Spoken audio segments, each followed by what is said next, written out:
neuromuscular techniques to the gastrocnemius. So this is a type of trigger point release which we would do if we found an active trigger point within the muscle.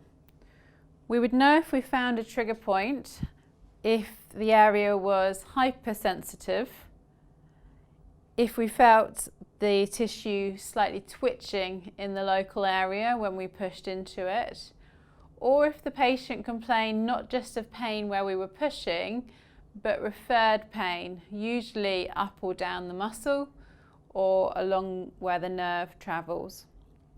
So if we found one or all of those three things, we would do a neuromuscular technique, at which point we would actually put pressure down onto that hypersensitive spot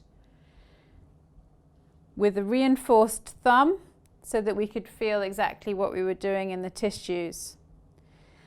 We would push down until the patient could feel pain of between 6 to 8 out of 10 on a scale.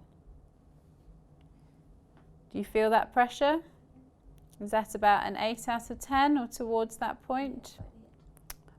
And then we would hold that point until the patient felt that that was clinically reducing in sensitivity, or until we saw a clinical effect in terms of reduction in twitching.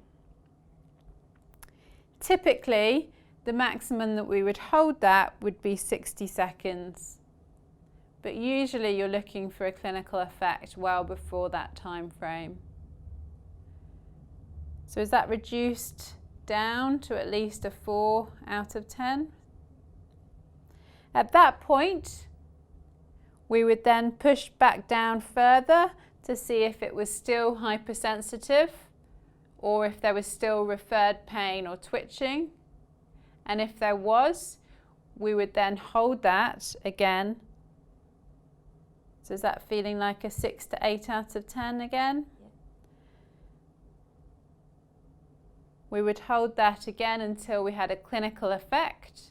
So until we saw a reduction in sensitivity or reduction in twitching or less referred pain, at which point we would then push further to again reassess.